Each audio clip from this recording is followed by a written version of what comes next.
مشہور مسلمان بادشاہ ظہیر الدین بابر کی نانی کے شوہر یونس خان چغتائی تھے، جو مسلسل 30 سال تک دشمنوں کے ہاتھوں طرح طرح کی مصیبتوں میں گرفتار رہے۔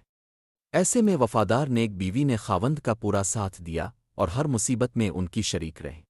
اور جب ان مصیبتوں سے کچھ چھٹکارا ملا تو اللہ کی طرف سے ایک اور آزمائش آ گئی کہ یونس خان کو فالج ہو گیا اور وہ چلنے پھرنے سے معذور ہو گئے۔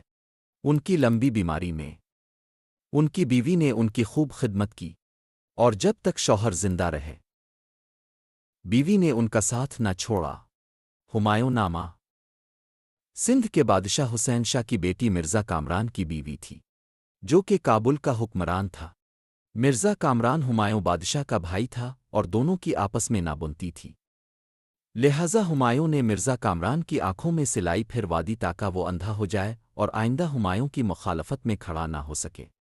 مرزا کامران اس کے بعد بہت ہی بے بسی کی زندگی گزارنے پر مجبور ہو گیا۔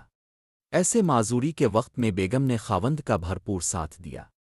کچھ عرصہ بعد مرزا کامران نے ہمایوں سے حج پر جانے کی اجازت چاہی۔ اس نے اجازت دے دی تو حج پر جانے سے پہلے کامران سسر سے ملنے گیا۔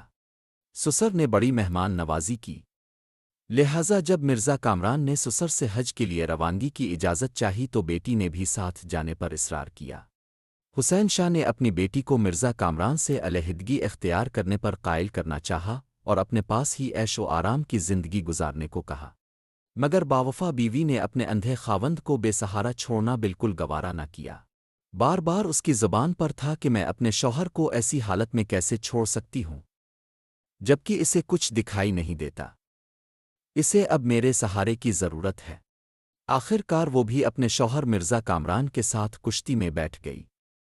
تب حسین شاہ خود کشتی میں گیا اور بیٹی کو روکنا چاہا تو بیٹی نے کہا، جب میرے شوہر کے بادشاہ بننے کی امید تھی اور اس کی آنکھیں ٹھیک تھیں، تب آپ نے میری اس سے شادی کر دی۔ اب جب کہ وہ تکلیف میں ہے تو آپ اس کا ساتھ چھوڑنے کو کہتے ہیں۔ میری غیرت اس بے وفائی کی اجازت نہیں دیتی۔ دنیا کیا کہے گی کہ باپ نے بیٹی کو مجبور کیا؟ میں تو اپنے میاں کے ساتھ جیوں گی اور اسی کے ساتھ